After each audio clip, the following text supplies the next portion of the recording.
What's that? Oh. Okay. Good afternoon, everyone. Excited to be here today, and thank you all very much for being here. Last December, my active service ended after 4 years in the Marine Corps. My husband and I left our beach block apartment in sunny California and headed for the freezing Bronx in the dead of winter because apparently we enjoy making horrible life decisions.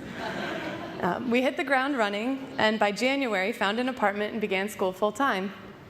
I was officially one of those post-9/11 veterans I'd heard about so much in the news. With this new status, though, came a question I didn't really believe people would ask me, but one that I've already been asked several times. So, do you have PTSD or anything? Ooh.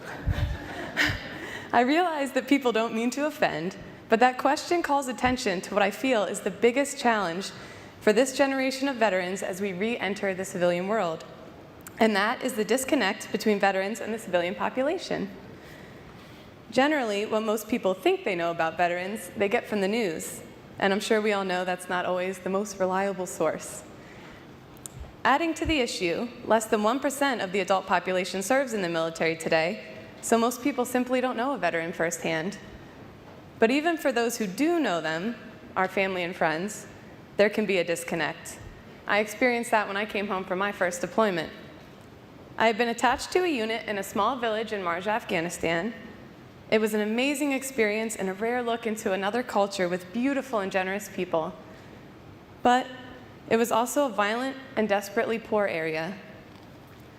We lost Marines, and to us, that is losing a family member. You don't just work with other Marines. They are your best friends, your support system, your commiserators, motivators, and role models. They go through the same hardships and training as you, and you have each other's backs no matter what. You know each other's families, pasts, and personalities to a T, and the bond is hard to explain, but they are the only ones who truly understand the unique situation that you're in. They are your home away from home. So, several times our hearts were broken, but there was no time to grieve. We still had jobs to do, and we pushed down the heartache and moved forward.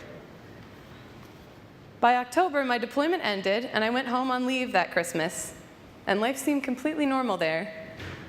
At a family holiday party, I remember grabbing some donuts and sneaking down to my uncle's basement because I just needed to get away from everybody. It was strange seeing everyone happy and celebrating when I still had friends overseas, and I knew of families facing their first Christmas without a loved one. I felt very detached, and it took me a long time to realize that they simply didn't know what to say.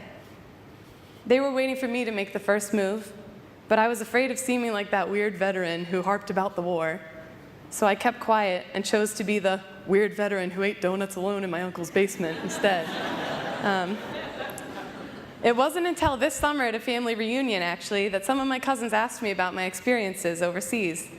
Over some brews, I got to answer questions and share some funny stories and give my perspective on things. It also felt so good to talk about the friends I had lost because I got to remember them by telling others how amazing they were. Afterwards, I felt more connected with my family, and it lifted a kind of worry off of me.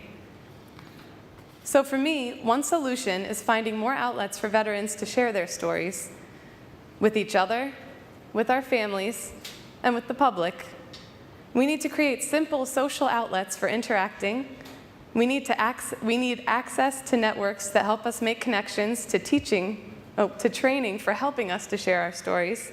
And we need people to be interested enough to listen and ask us questions.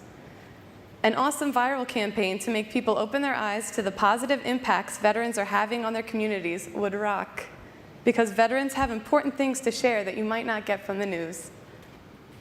One organization that helped me reconnect outside my family is the Mission Continues, as we've already heard about. They challenge veterans to volunteer for 20 hours a week at a nonprofit in their community. And currently, I'm finishing up my 6th and final month as a fellow. I have found a renewed sense of purpose and enjoy being challenged, having camaraderie with other veterans, and focusing on a mission again while I get to better my community.